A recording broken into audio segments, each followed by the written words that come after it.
Welcome to another Beyond the Frets, another 6-month hiatus. I am truly sorry, dear listener, but I'm excited to bring you a new episode with Jaime Slutzky. She is an online coordinator of educational materials, and she works with artists and content creators in providing masterclasses and lessons and all sorts of things. Really kind of all of the back end details when it comes to music education in the online sphere. She is a self-described techie. She lives in the Seattle, Washington area, and she's actually not a musician, which I found really fascinating. She is totally just interested in helping musicians and artists on the side of things that we're maybe not so great at, the business and the tech and the implementation and marketing of musical education content online. Really had a fantastic conversation with her because this is what I do every day. This is what I'm really interested in with Beyond the Frets and everything that kind of means to me, through my Instagram and podcast and my online studio and all that stuff. I really am curious about how someone in her position can help someone like me and hopefully someone like you that's listening, either as a content creator or, of course, as a student. Because as students, there's almost so much information out there, and I talk about all these things with her. There's so much information that it's really important to find some sort of mentor or some sort of program where you do get feedback and a more one-on-one personal approach.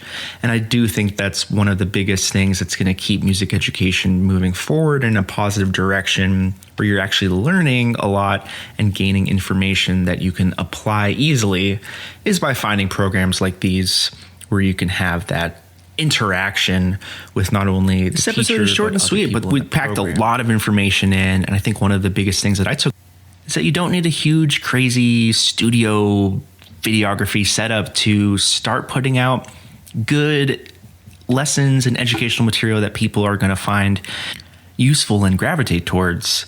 So I think she sort of was able to demystify what it really means to be a music educator online and what you need and what type of steps you're going to take to not only start filming with your phone, but also connect with a specific audience and really build your own brand and your own lessons and masterclasses. So I truly hope you enjoy this conversation with Jaime. You can find her all over the internet. She's got her own podcast called Music Teachers Expand Online. She's like at episode 255 right now. Crazy, super inspiring.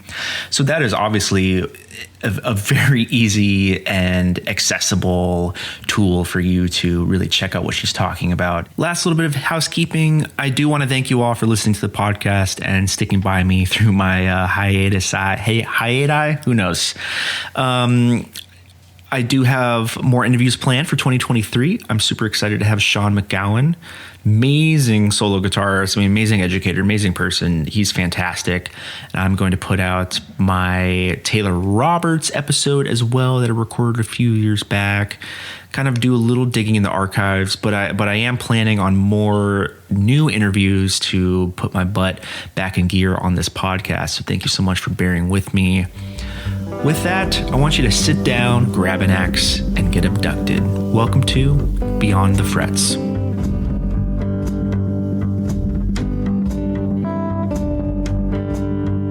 So, why don't you tell me a little bit about yourself? I'm really curious, about who you are and how you kind of came to intersect in this very sort of specific musician education space online, which has been obviously such a huge boon in many ways the past couple years. Yeah. So I am a techie. I came up through the getting a degree in computer science and then working in corporate IT and then having kids and wanting to stay home, but knowing that I needed to still bring in some money for the family.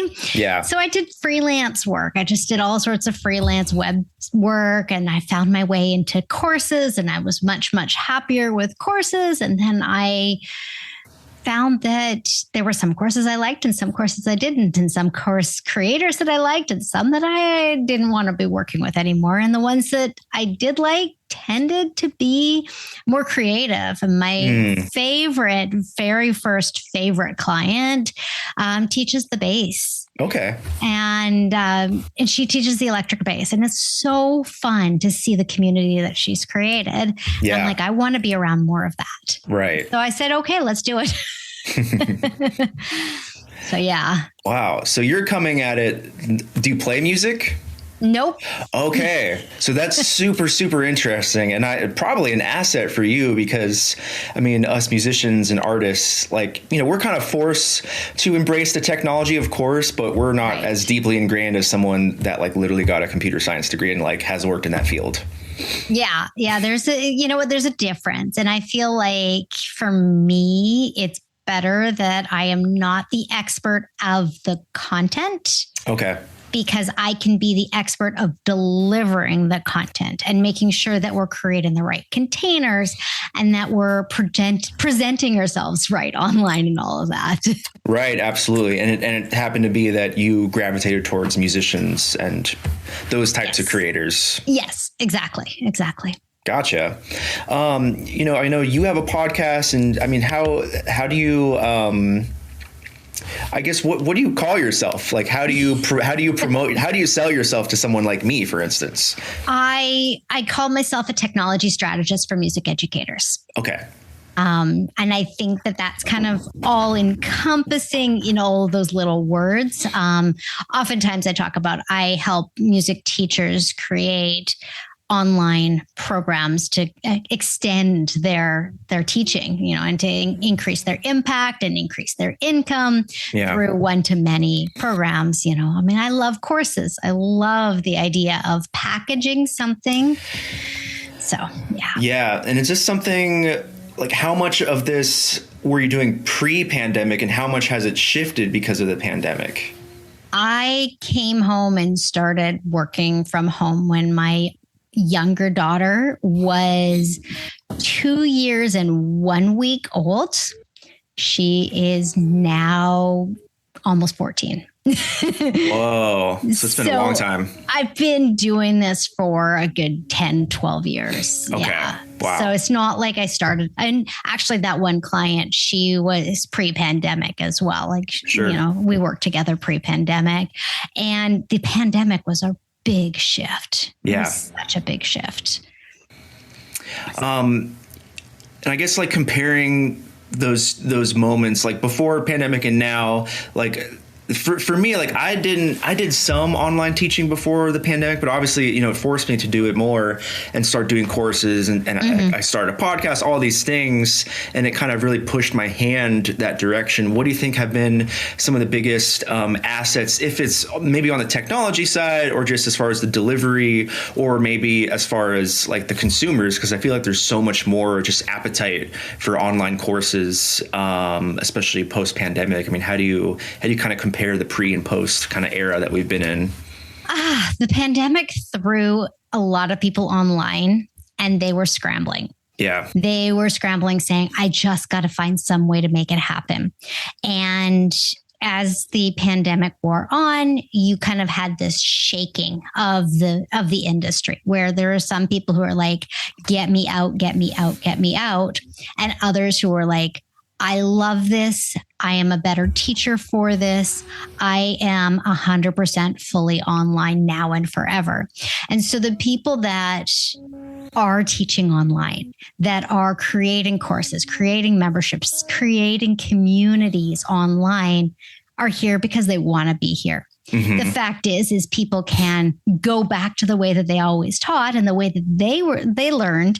I think that's actually one of the big things is that every music teacher who teaches online right now didn't learn online. You know, right. It's that whole thing of like where the Gen X and the millennials and now the Gen Zs are taking things that they didn't learn the way that they had, but teaching it in a new way. Yep. So I feel like we're really like at this point where a lot of people are choosing to be online. And because they're choosing, we're getting better products. We're getting better opportunities for the next generation of learners, whether they're adult learners who finally have a course that they can take because it's available at home when they need it, or kids who are like, their parents are like, no, not another activity, but you can sit in front of the computer and learn to play the guitar for an hour. Right. I feel like one of the things, like from my perspective, I'm a product.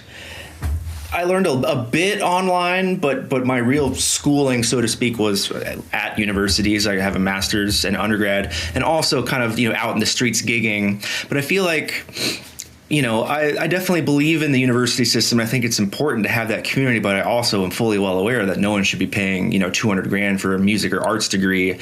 And really for any degree, I feel like there's this interesting shift of, well, it was either you didn't go to school or you went to school, and there was kind of no in between. But now there's all these sites like masterclass.com, and there's My Music Masterclass, all these sort of in between programs where you can really sign up and like be in a community that's infused with like-minded peers. You actually do get feedback from the people teaching. So, I mean, I guess, what are your thoughts on, obviously you're positive towards it, but what are your thoughts on how these programs and masterclasses and music education intersects with like the traditional university education that most, professional musicians my age or older probably had? Yeah, I think that's actually a really good question. And I was just having this conversation with a client who was trying to figure out exactly where she wanted to market her course. And we ended up determining that her market was better for high schoolers rather than violinists, as it happens in college, because the college is all encompassing. The college is your nuts to bolts. It is everything that you need for the musical way that things have always been. And that's never going to go away. Yeah. If you want to be a classical musician, if you want to be, in the pit on Broadway, if you want to be on a touring and doing different things, or, even gigging, a lot of, really great musicians go through and get a degree in music. What separates the online is complementary programming and, and supplementary programming.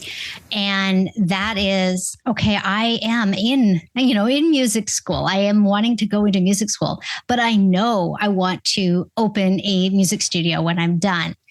I'm going to learn the business stuff from music teachers who have done it, rather than learning the business stuff within the structure of the college. Or, if you're like, I want to, I don't know, like get opportunities to do guest teaching and things like that. You're going to learn that specific skill from an online course, because it's not offered in the university. It's such a niche item. And that's, I think, the biggest thing that we are on the cusp of with online education is this niche one-off course type environment. And the trick, and I think the thing that's going to come is that, Zach, you're going to be sharing, like, this is my course. And then once my course is done, no, I don't have a next course for you. But, Joe's got an amazing course. And then Joe says, Sue has this incredible course. And it becomes a school where there's like, everybody has their expertise. And instead of saying, you're my student and I'm keeping you forever, it becomes this much more collaborative space where everybody can be in their zone of genius and teach their genius without fear of missing out on income or trying to make the teaching fit the students' requests. Right. So you see it as, hyper focused, niche based masterclasses and courses are, supplemental in addition to something a student would already be involved in, but that's an asset. Yeah, I think so. I think that as we're building out this infrastructure, it's just going to be advantageous to teachers to make connections with other teachers who have amazing programs so that their students become more well-rounded and have a better opportunity for whatever they're trying to pursue. I use an example all the time of why isn't there a course out there for a high school saxophone player who wants to get their first solo? Yep. I mean, like, how specific is that? Or, in the case of guitar, why isn't there a course out there that says how to structure your talent show night of, high school talent show night, just showcase you as a guitarist rather than going up there and saying, hey, I learned this song in my bedroom. You know what I mean? Right. That stage presence. Yeah. Well, I mean, there's so many elements of music that are not taught in the walls of academia. So much of it, business, first and foremost, never taxes, money, and really those performance elements outside of traditional, I'm having a recital in the concert hall, that stuff is taken care of, but all the other stuff, which how often am I going to give a recital? Like, not that often. I'm usually in clubs and bars and touring and blah, blah, blah. So, and I had to just learn that by doing it and screwing up a bunch. And that's actually one of the things that's awesome about the generation of I'm just going to go out there and do it is there's less like holding you back. I think that the current generation of, high schoolers and even in college kids, a lot of them have been very protective and they're either like wearing their I'm going to go out there hat, or they're going to wear their I'm going to hide in the corner hat. And even if they want it, they can't take that hat off. And I'm just kind of like, it's just like, we got to get out of our own way, which I think that the previous generation, the previous set of up and coming gigging musicians just had to, and there was just a little bit more grit there. Yeah. Whereas this next generation, I think we get to teach them that grit because they are the generation. And I feel like I'm old saying this, but they are the ones who have grown up learning from technology from day one. Yeah, exactly. On the creator side, the artist side, do you tend to see certain types of programming or content that works best, or is it really just figuring out what that person does best and presenting it in the most honest, transparent way that they can do, or do people kind of have to cater to a certain audience? Well, you get to pick your audience with online programming. You don't have to cater to everybody. Yeah. The biggest thing that I find is that a lot of people, they start with their beginner knowledge. They start with YouTube. And so they're watching YouTube videos. They're learning from YouTube videos. What do they get next? Where do they go next? That is exactly where I think the sweet spot is. Yeah. You don't need to create a guitar course that says, okay, this is what this string is called, and this is what this string is called, and these are simple hand fingering positions and things like that. You can leave that to YouTube, and you can go into something that you find more interesting. You can, whatever the topic is, maybe it's straight up, I want to teach you how to play these 3 songs, and that's the course. Or this is a system that I've used to develop for whatever it is. But going one step beyond beginner is where I think the vast majority of course creators, music course creators, are going to find their success. Yeah, that makes a lot of sense. I mean, because every guitar student that's in the beginner into intermediate, they all get to a certain point and they all have the same questions. Well, how do I break out of this? How do I get past this? And it seems like everyone can get, and I was a product of that too, because I learned, online, maybe pre-YouTube and YouTube and just guitar tabs. And I knew how to get to a certain point by myself. Then I was like, wait, where do I go from here? And I have like you mentioned a couple, why isn't there a course on, presenting yourself at a talent show or doing having your first solo, I have a lot of ideas because there's so much content about the same things, and there's very little content about certain subjects. That's kind of my whole thing with Beyond the Frets. I have seen, through feedback and just with what works through our topics, that a lot of people have a lot of misconceptions about. I'm try to demystify them the best I can. Totally. Yes. I mean, that's where you're going to find success in 2023. You're not going to find success creating the most sensational, amazing beginner course. Yeah. Because that part of the population is saturated. Right. And I mean, and by the same token, you're not going to necessarily find huge amount of success if your first course is for that really high echelon player, like who is an advanced player, who has all of these techniques and things like that. Not that to say that they won't learn from you, but that's not where I would start. Right. Because those people generally aren't looking for you. Yeah. You kind of have to grow the people into that space. I've had a client who, he plays the cello, and he already was in relationship with a lot of people who were higher level cellists, and his course is for the advanced, intermediate, and advanced, and as his first course. Yeah. But that is because he already had those relationships. Gotcha. And, he was able to sell out his course. His course, he capped at 20 people, and he sold it out. That's and great. Next time he launches it, he's going to cap it at 30 people. Because he has, one of the things with courses is, people think that they're completely passive. You don't have to make a course completely passive. He actually has interaction with his students. His students have the ability to send in videos so that he can give them audits, give them corrections. So that's why he has a cap on there. Yeah. And that makes your students loyal to you, but you're not spending an hour with every single one of those students going through the exact same concepts. Right.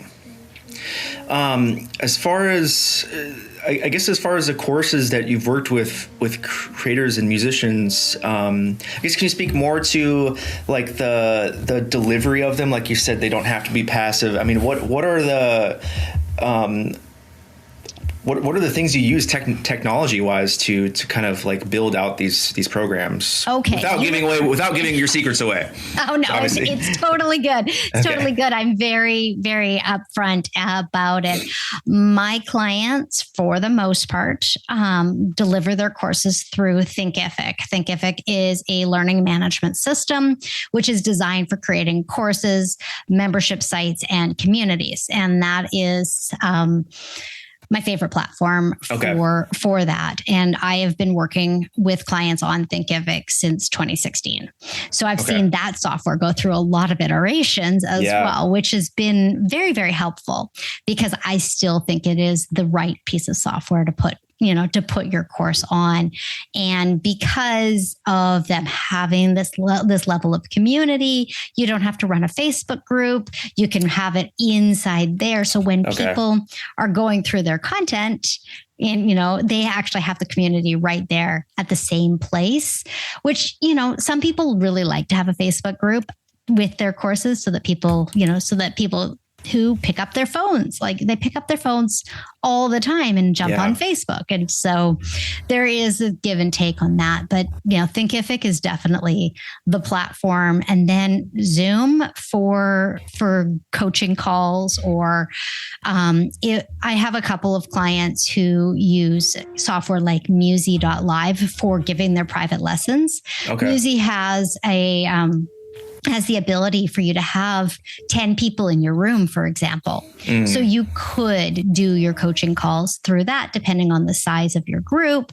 And the nice thing about using a software like Musi is that it's designed for music education, which means that they really work hard to make sure that it's true sound coming through. They minimize latency. They do all of those things.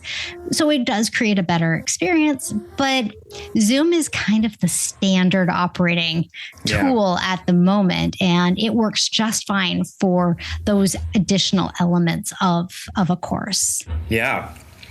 And, you know, as far as I actually haven't heard of those. So I'm definitely going to look into that.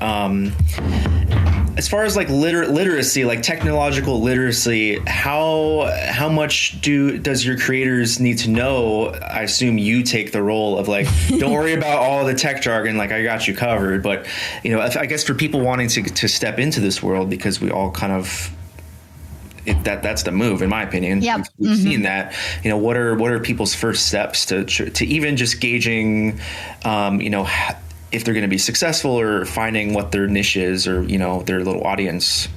Open your eyes. Open your eyes to your audience. Open your eyes, open your ears to what's going on. Be part of conversations. You know, if you are interested in teaching one specific thing, find Facebook groups where people are talking about that. Find online forums. Get into the conversation.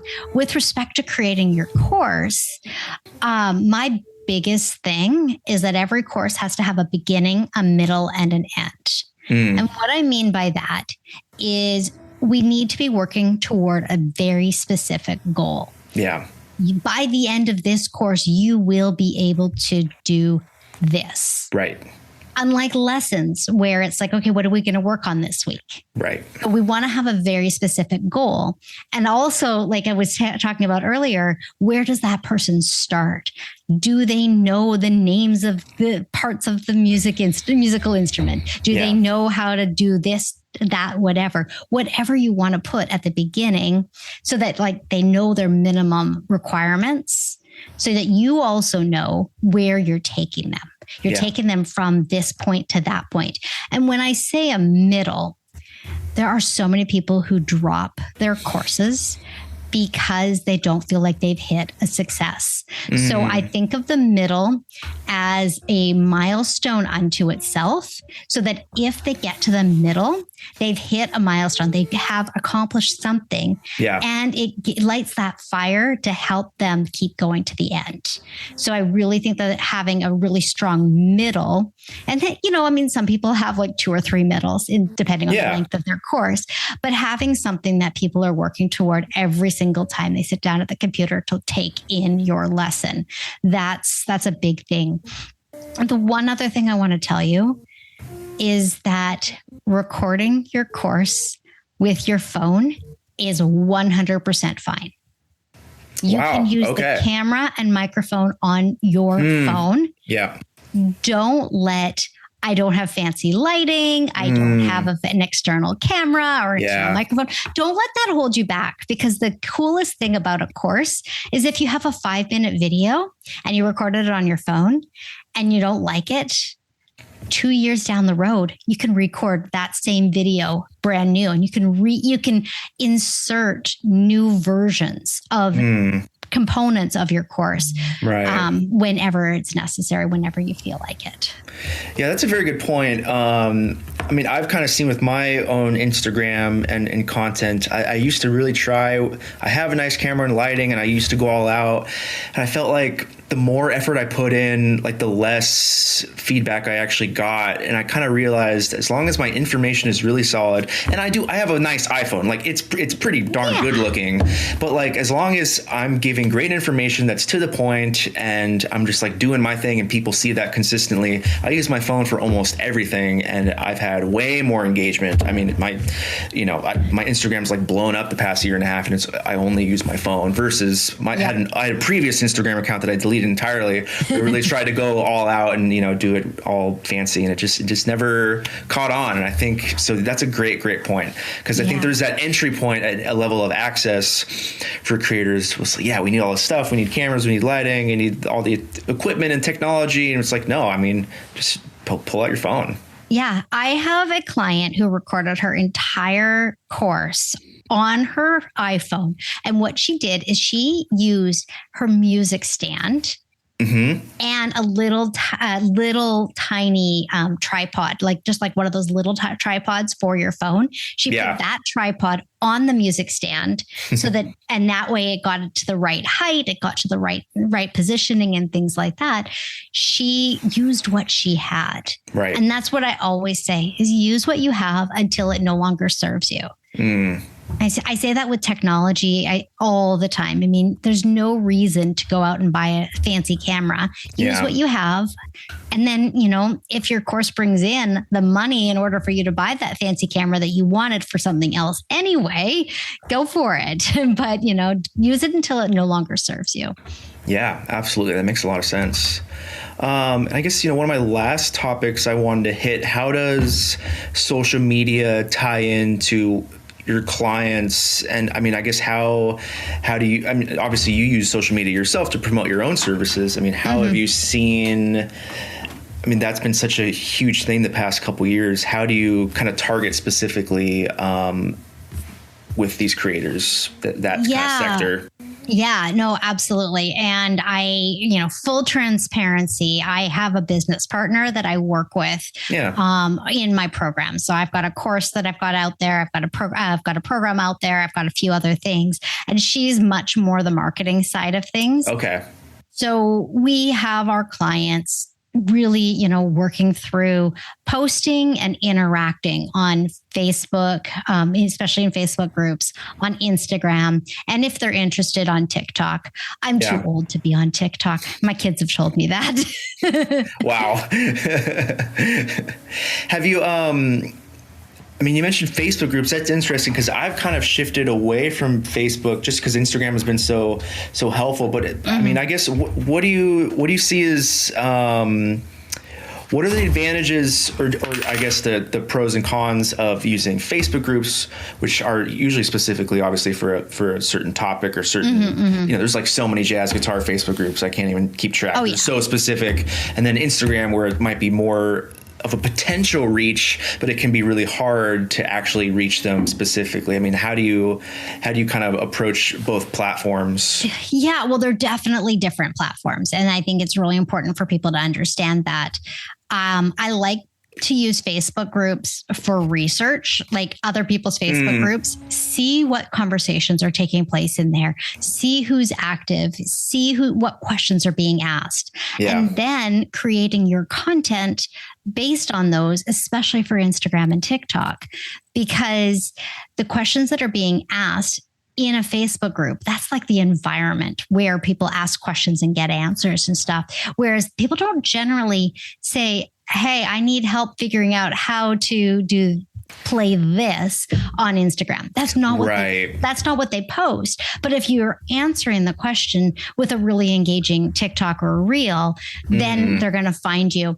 The algorithms have gotten better that they actually are able to more easily identify who your ideal audience is. Like they're way better than we are at, like the algorithms are way better than we are at actually finding the people who would best receive our information. So it's important to put content out there. I like to use the Explore page and the Reels page on Instagram to do my own outreach, because like I will go and use one or both of those, and I'll like things and I'll comment on things and I'll start conversations with DMs based on what Instagram thinks I'm going to like. Because they're probably right. Yeah. Facebook Meta, they're tracking everything we do. Yeah. Let's take advantage of the work that they've put in, the millions of dollars that they've put in to learning who we are and take advantage of it. Yeah, no, I absolutely agree. You can't really stop the data machine, so might as well harness it for your own benefit. Yeah. And I think it's really important when you are on social media that you are active, that you're an active participant in the conversation. Right. That if you see something that moves you, do something about it. If you see something that interests you, do something about it. Don't just scroll and scroll and scroll. Yeah. That's not going to help you when you're using the social media platforms to grow your business and to get eyes on your content. You have to, put yourself out there. Absolutely. I know you got another call soon. How can people find you? You've piqued my interest because I'm, definitely a potential client. You've definitely sold me. But how can people find you? And are there anything else that you want to say? Yeah. The only other thing I want to mention is we talked a lot about the courses. We talked about social media. The other elephant in the room is email marketing and building an email list, which is one of my loves. And so we didn't talk about it. I know nothing about that. So that's why I didn't even bring it up. So this is great. Yeah, that is one thing that I think that is super, super important is to grow an email list before you're ready. In fact, episode 249 of the Music Teachers Expand Online podcast is exactly that topic. But that would be my recommendation. Go in your podcast app and search up Music Teachers Expand Online. That's my podcast. I'm at, in the 240, 250, 260 range, depending on when this is released. So I've got a lot of content in there. And that would probably be the best place. And if you are interested in making money teaching music online, go to expandonlinenow.com and download my free guide that is called, imagine that, Make Money Teaching Music Online. Wow. That's fantastic. I'm going to do that right now, honestly. So that's great. Thank you so much, Jamie. It was an absolute pleasure to talk to you. And thank you for what you do, because, I think, for someone like me, there's so much of that other side. I'm definitely a techie person, but there's so much elements. I have to deal with my artistic creativity and like figuring guitar out. That takes a lot of my time. So knowing that people like you are out there to help musicians really put amazing content out there in the best way possible to create new up and coming musicians that will do it themselves. I mean, that's what it's all about. So absolutely, I love this ecosystem. Zach, thank you for inviting me and having this conversation with me. It's been super, super fun. And anybody, if you want to reach out to me, I'm at Jaime Slutzky on Instagram. So, just bypass everything else as well. Yes, I'll be tagging you and I'll put everything in the show notes. So you'll get blasted out. Awesome. Thank you. Awesome. All right. Talk to you soon. There you have it. Another episode of Beyond the Frets. I really hope you had a great time listening to Jamie talk. I personally learned quite a lot. Again, this is what I do, what I'm really interested in, and she provides just insights into this that I really couldn't come up with on my own, because this is what she does on the back end of it. Thinking about email lists, like that's something I've not even really thought about at all. So a lot for me to think about and ponder, and I hope a lot for you to think about and ponder as maybe a creator and educator yourself, or if you're a student, check out her podcast, check out some of her clients. She's got some really great clients, people that she's worked with that provide some fantastic education for all of your musical needs. Until next time, which you will be hearing from Sean McGowan, I hope you have a fantastic new year and a safe and happy holiday season. Thanks so much.